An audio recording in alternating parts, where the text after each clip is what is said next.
So in my fake market data, I have level indicator using Patterson, and then here's the median annual salary. Okay, this is very simplified fake market data.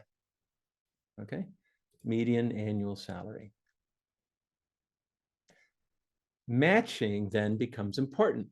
If this is head of finance and the monthly salary is 21,600, the raw monthly market salary in the survey is 21,600 per month. And I have a chief financial officer, and I want to compare that 21,600 to my salary of 22,500. How do I get the market value to come in here? I could come here and just type 21,600, right? So merrily I go along, I see, oh, look at that. That looks like our CFO. Oh, 21,600. Okay, just going to come over here and type it in there. What if I have 1,000 employees? Do I really have the time, one by one, to manually type it in? No. Number two, I can do a typo. Number three, that is old data. That data is June 1st. Let's put 6/1/2023. My computer uses the American dates for some reason. I didn't really ask it to, but it does. 6/1/2023, that's June 1. Actually, I want to, working in Asia, when you have some British influenced and some non-British influenced countries, I try to use a date that cannot be confused. So there, 1 June 23, and I'm going to copy this format. There's the paintbrush, and copy it right there. Okay. Now, supposing I want to age this to 6/1/2024, 1 year later. Okay, it says 1 year. I'll do the aging, okay, in a minute. But, you know, I'm not going to just let myself type it in here. I want a formula. I want a formula because I can copy the formula down.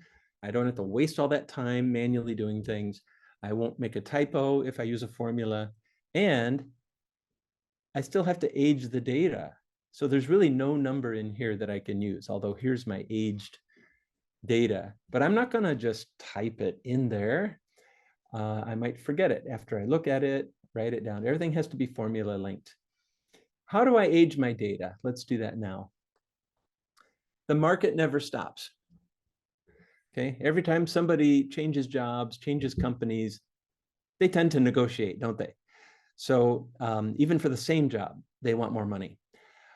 Every time a company does the merit review, numbers go up.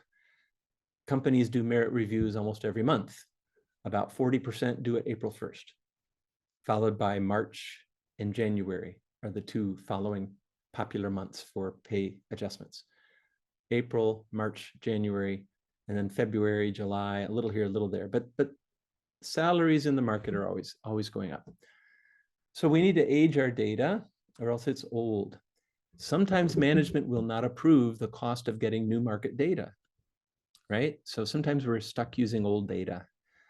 Yeah, I've had clients who just have no success asking for budget to get new market data. So they're using 4-year-old data and aging it. It's like, oh my God. 2 years is about as far as the data is still reliable. When you age data more than 2 years, you're taking a risk that it's really not reflecting market very accurately. Maybe in general, you can age data that's 3 years old, but some jobs have come up, let's say 4% per year. Other jobs have gone up 20% over those 3 years. Other jobs haven't gone up at all, like the fax machine technician, you know, so something like that. Okay, how do we age data? We need the dates. So this comes from the survey. This is the first June date that we saw in the Mercer survey. And then here is the date we want to age it up to. So if we're making pay decisions in 2024, you want to age your data up to some point in 2024. You can age up to the start of the year, like January 1st. I could go 1/1/2024. January 1st, that's only about 0.6 of a year, 7 months. And it's a factor of, a very small factor here. I'm going to get to this percentage in a second. If I age my data to 1st January, then it's only going to be reflecting where the market is in January. But February, March, April, May, as the year progresses, the market moves on and we're left behind, stuck where the market was in January, right? So actually most of the year we're lagging the market. So when you age your data to January, what you're actually doing is you are adopting a lag market posture.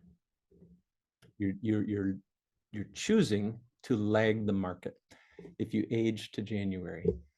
Okay, your raw data is down here, you age it up to January, but then from January to December, the market keeps moving and you're still stuck down here. So you're lagging the market during 2024. I could age my data to December 31st, 2024. And it's a much higher aging factor. I'm setting my market data. And if I use that market data to develop midpoints for the year, then I'm setting my midpoints for the whole year. My midpoints are set at a place where the market's going to be in December. So actually, I'm leading the market all year. In January, I'm way ahead of the market. I'm already using market data or midpoints based on that data that are estimating where the market's going to be in December. And so January, the market's still down here. And during the year, it catches up. So actually, throughout the year, I'm leading the market. So that's called a lead posture when you age your data to the end of the year. All right. So if you age your data only to review, if you age your data only to 1st of January, that's a lag posture. If you age your market data to the end of the coming year, that's called a lead posture. Quiz question. What do you think a lead lag posture is? What am I aging to if I want a lead lag posture? Kind of a mix. What date am I aging to? I'll give you a hint. It's like the average of lead and lag. July 1st. You guys are just too shy. Okay, so if I age my data to July 1st, the middle of the coming year, I'm going to be leading the market for 6 months, and then the market goes beyond me, so I'll be lagging the market the second half of the year. Okay, it's really a thing. It's really a thing. Okay, so that's lead lag. Now, the next question is, what percentage aging factor? This is like the inflation factor, but not consumer inflation, butter, eggs, and fuel and housing. No, no, no, no, no. We're talking about the supply and demand of talent.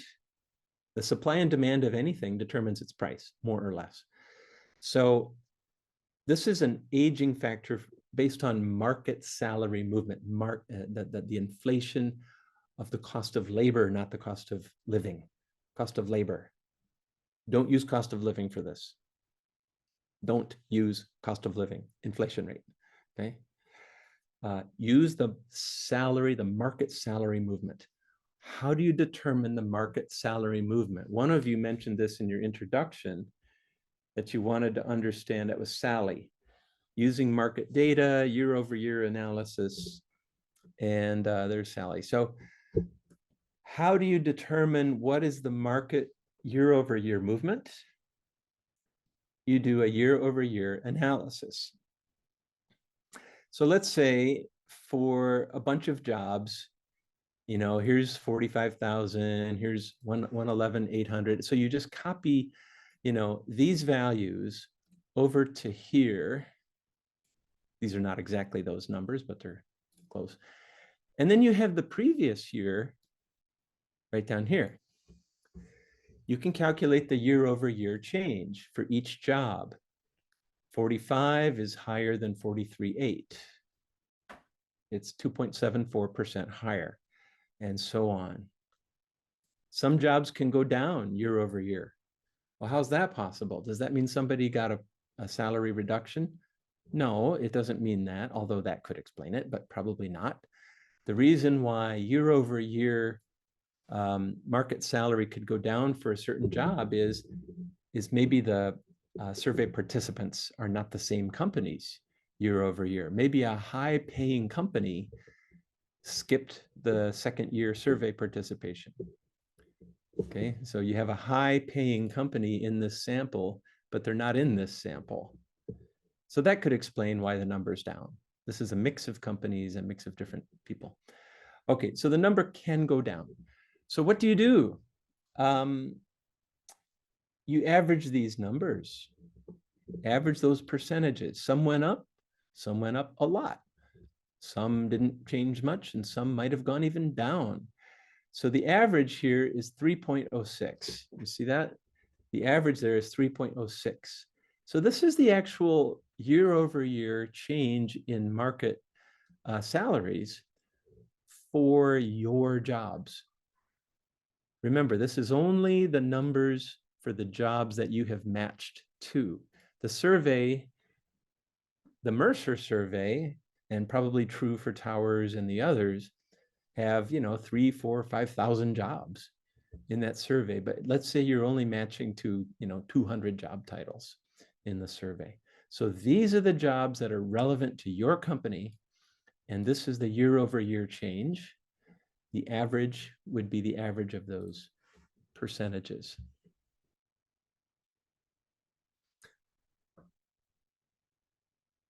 It's important to bear in mind what I said, that these are only the jobs you match to, not the entire survey sample.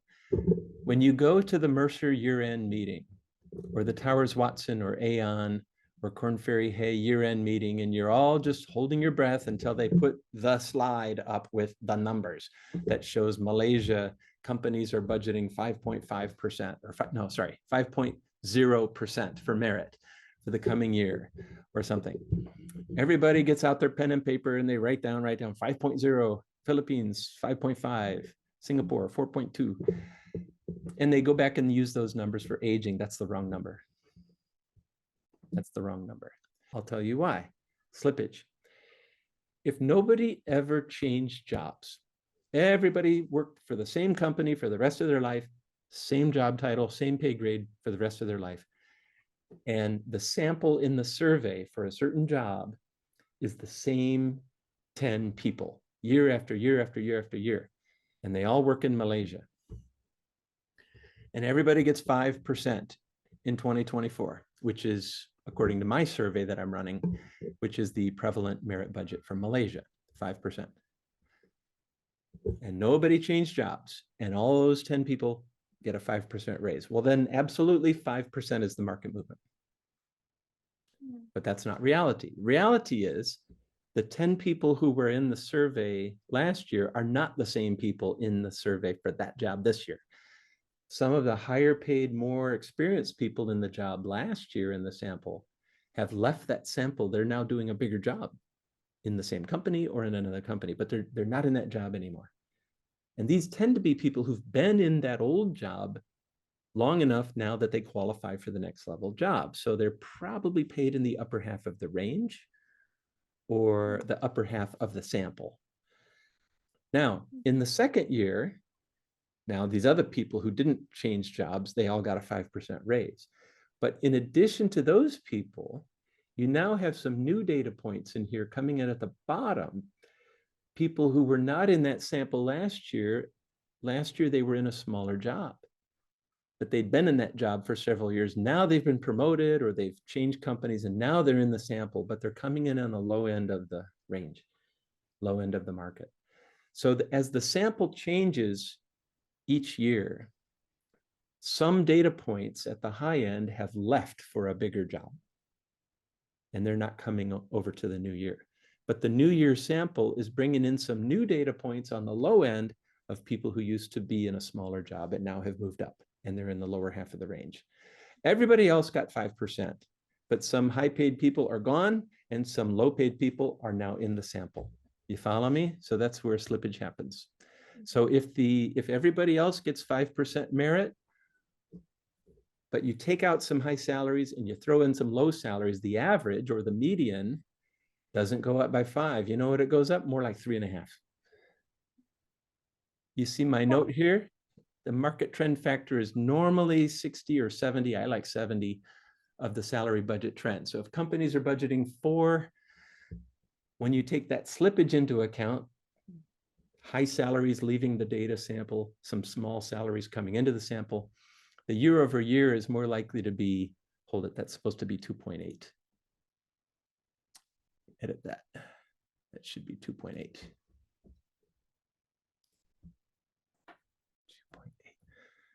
Yeah, which is about 70%. One of my colleagues, who is one of the smartest company people I've ever met, thinks it's more like 60%. So in Malaysia, if companies are budgeting merit increases at 5% times 7, I would say 3.5% is the actual market movement to use for aging purposes. Or if you want to just inflate your range numbers instead of recalculating your salary ranges, you could just inflate your salary ranges. Don't use 5%. That's too high. Use something like 3.5. Or do year over year analysis and find out your number. If I have the opportunity to do year over year analysis for my jobs, which is relevant to me, that's the number I'm going to use, 3.06. And I'm simply going to take this and say equals that. And it's 3.06. And that's the aging factor that I'm going to use. So you guys are probably like me. For the first 20 years of my career, I used the merit trend as my aging factor. American companies were giving 4% merit. I aged my data 4%, and that's wrong. It's too high. Besides, let me convince you one more way, again, using my fingers, which is a great way to teach comp. Here's a salary range. A new employee joins the company, and they're low in the range, and the manager tells them they have a comp ratio of 85. So that, you know, they're 15% gap below the midpoint. But the manager says, don't worry, over time you will progress through the range. You know, either the manager explains it or they send them down to HR and you explain to them, don't worry, over time with merit increase, you're going to progress upward through the range, right? Isn't that the idea? That's what we're all hoping happens to us anyway. If we age our market data 5%, okay, and we give people 5% and we age our market data 5% and then align our midpoint to the market, and we're using 5% aging for the market and we give people 5%, then the salaries and the ranges are moving at the exact same rate. Nobody moves up. The good news is slippage is real. The good news is the market trend is actually 3.06 or 3.5 or whatever. So we give this low person 5 and the range moves 3.5. We give them 5, range moves 3.5. They're moving up through the range. Now I've convinced you because the rest of it didn't make any sense. Or maybe it did. Okay? So we don't use the merit trend of 5.0 for Malaysia, for example, as an aging factor. Or if we're going to inflate our ranges, our minimum, midpoint, maximum, which is fair, you know, a lot of the time you don't have to recalculate ranges every year. You can just inflate them for a year or two. Don't use the 5%, use the 3.5.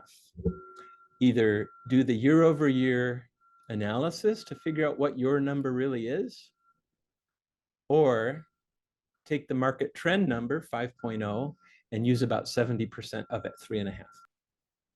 When consumer inflation exceeds market rate,